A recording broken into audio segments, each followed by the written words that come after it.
Hello, আসসালামু আলাইকুম। আমি তৃতীয় পার্ট নিয়ে চলে আসলাম আজকের পর্যায়ে। আজকে আমি দেখাবো উইন্ডোজের মেজারমেন্ট এবং টয়লেটের উইন্ডোজের মেজারমেন্ট। তো আমি প্রথমেই একটা বেডরুমের মেজারমেন্ট নিচ্ছি, উপর থেকে ধরে নিচ পর্যন্ত 2 ফিট 6 ইঞ্চিস। এটা নিয়ে আমি একটা লাইন করে দিব। মেজারমেন্ট নেওয়ার পর লাইন করে আমি এটা পুশ পুল করে দেওয়ালের সাথে অ্যাটাচ করে দিব। সেমভাবে নিচেরটাও করে দিব। এখন এভাবে আমরা উইন্ডোজটা কমপ্লিট করব। বাথরুমের উইন্ডোজটাও সেম, কিন্তু একটু মেজারমেন্টে ডিফারেন্ট আছে, তবে এটাও একইভাবে আমাদের করতে হবে।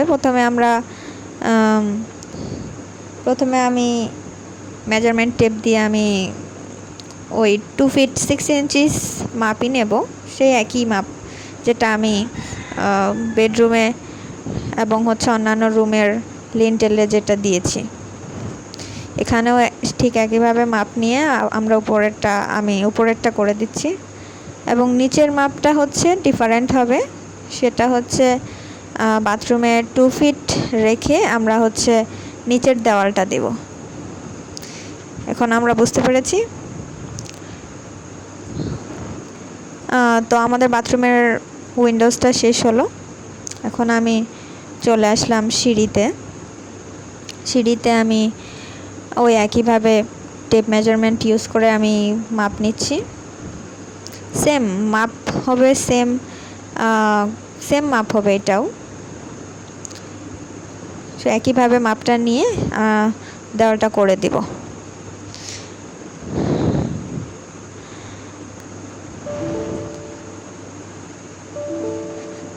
তো আমার পুরো উইন্ডোজটা আমি দেখছি ভালোভাবে যে আমার কোথাও কোনো বাকি রয়ে গেছে কিনা। এর জন্য আমি চেক করছি প্ল্যানটার মধ্যে কোথাও বাকি রয়ে গেছে কিনা উইন্ডোজ।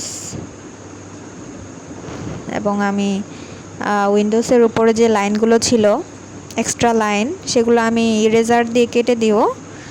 কেটে দেওয়ার পর এটা পরিষ্কার হয়ে যাবে একবারে।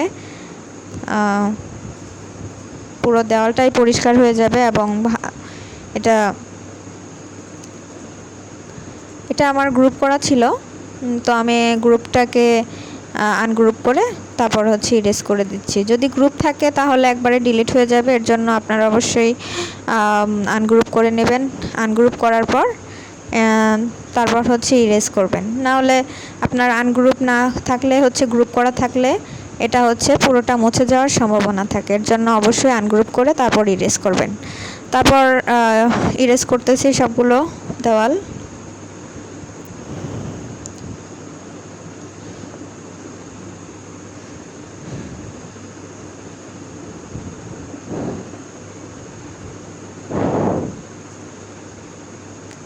ভিতর থেকেও আমি ইরেজ করব। আমি প্রথমে উপরেরটা ইরেজ করেছি, দেন ওয়ালের উপরের সাইডটা ইরেজ করছি, এবং ভিতরের সাইডটাও আমি ইরেজ করব। একইভাবে আপনিও ইরেজ করবেন, বাইরে এবং ভিতরে এবং উপরের সাইডে যেখানে এই লাইনগুলো থাকবে সেটা ইরেজ করে দেবেন।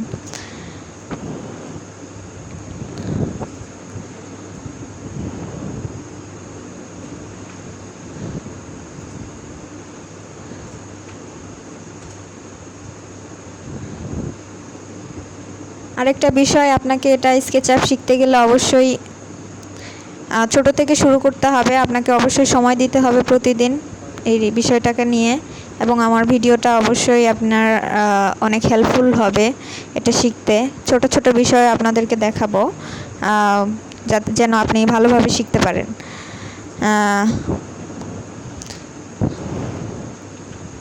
আর আমার পেজটা অবশ্যই ফলো করে দিবেন। আরও বেশি স্কেচআপের কাজ এবং 3D কাজ এবং অটোক্যাড কাজ, যা কিছু আপনাদের শেখার প্রয়োজন হয় আপনি অবশ্যই আমার পেজটা ফলো করে দিবেন, যেন পরবর্তীতে আরও ভিডিও পান এবং আরও বেশি কিছু শিখতে পারেন।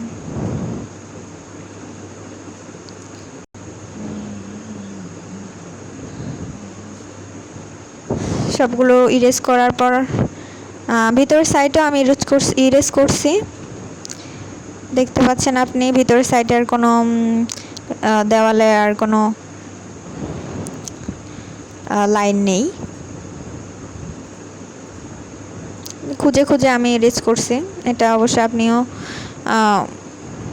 খুঁজে ইরেজ করবেন, কোথায় কোথায় লাইন আছে এটা দেখে আমি যেভাবে করছি সেভাবে একই পদ্ধতিতে ইরেজ করবেন।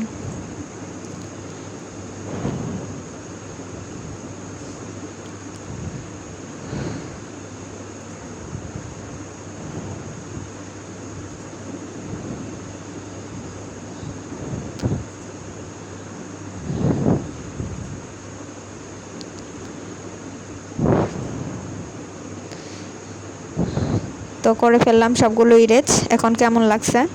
আগে লাইন ছিল, দেখতে একটু খারাপ লাগছিল, তবে এখন লাইনটা সরিয়ে রিমুভ করে এটা হচ্ছে দেখতে একদম পরিষ্কার লাগছে এবং ক্লিন লাগছে।